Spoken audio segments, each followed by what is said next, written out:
Hey, what's up? Dr. Dave here, coming at you from inside the storage shed here because it's pretty loud out there today, so we thought we'd make the video inside so that you can actually hear what it is that I have to say. So today I want to introduce my #1 rule for mental toughness, right? If you remember last video, we talked a little bit about mental toughness and whether it can be developed and taught. Of course, I came down on the side that 100% yes, it can be developed, it can be taught. In the course of that video, I also mentioned that one of the things that I love to do when I'm around great performers, I go up to them and I ask them, hey, what's the one thing that makes you great, right? And as I said, a majority of them can actually snap that thing off and say, hey man, this is what I do that gets me to where I'm at, right? So, you know, over the course of, 20 years of doing this, almost 20 years of doing this, you start to notice certain themes emerge, right? You start to hear similar answers time and time again, right? So a lot of these great performers are using similar techniques to get them to perform at their best, right?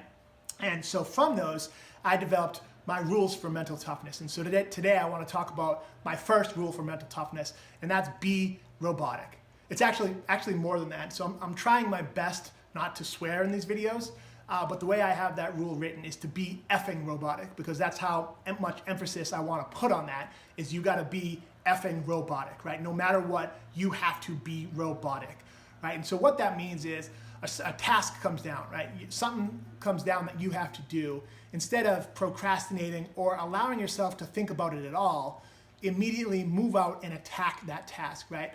And so what I found is if you're robotic, right? If you're effing robotic, that's a great tool to lessen or at least mitigate some of the fear or discomfort or thoughts of discomfort that come along with an unpleasant task, right?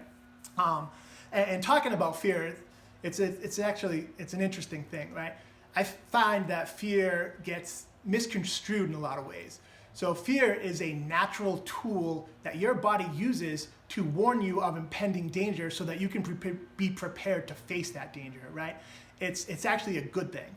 So the thing about fear is that if you're afraid of something, that's good because that thing isn't actually happening yet, right? It's not actually happening.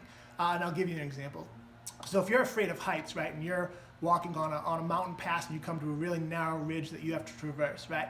As you're coming up to that bridge, what are you afraid of? Right? You're afraid of falling, of course. Let's say you get out on that ridge, worst thing happens, you lose your grip and you start to fall.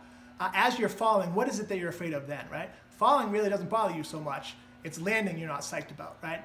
So fear is, if you're afraid of something, it's not actually happening. Where the problem comes in is if you start to allow worry and kind of irrational thoughts to populate that fear, and that can cause you to hesitate or avoid a task altogether.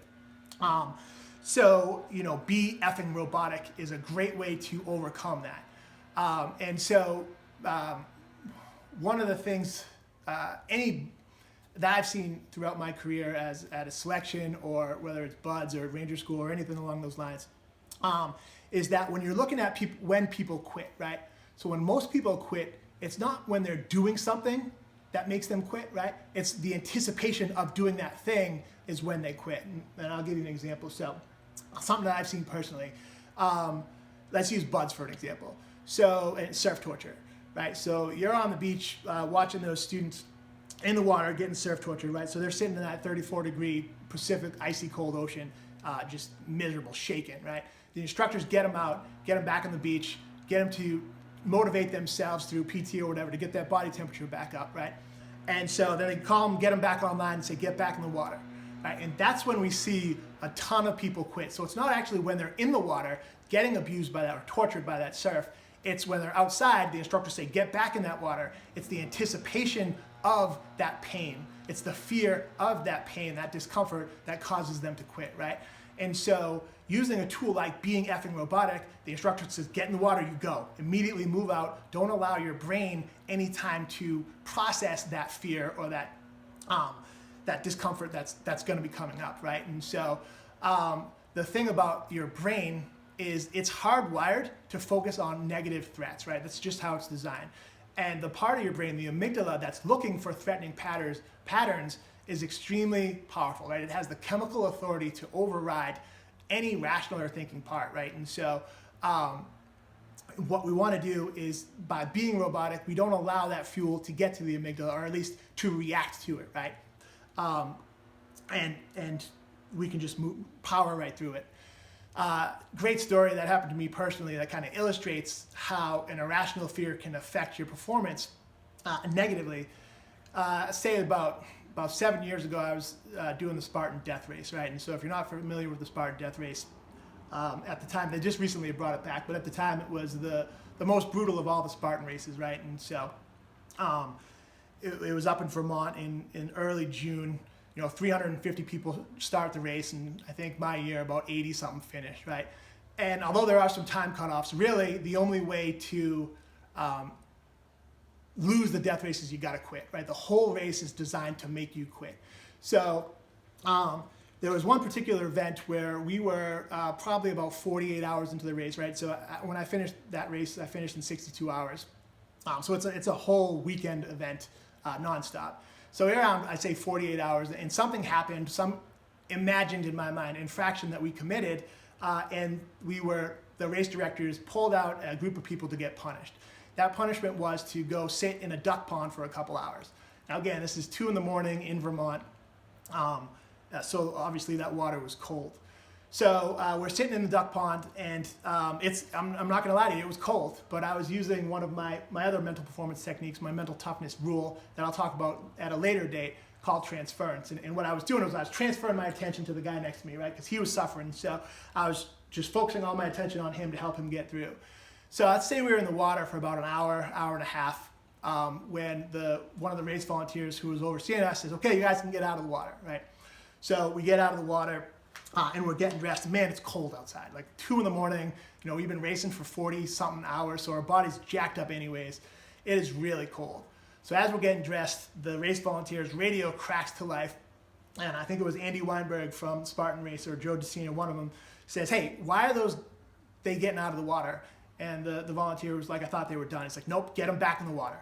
So sure enough, we have to get right undressed and get back in the water. The guy I was focusing on was done. He's like, I can't do it. I'm not getting back in the water. I quit. So I tried to talk him into it for about a second, but my rule is be robotic. I was already getting undressed, starting to move toward that water. He decided he was going to quit. He was done, right? I get in the water. The second I hit the water, I literally laughed out loud because the water was so much warmer than the ambient temperature outside that it actually felt good to get back in the water, right?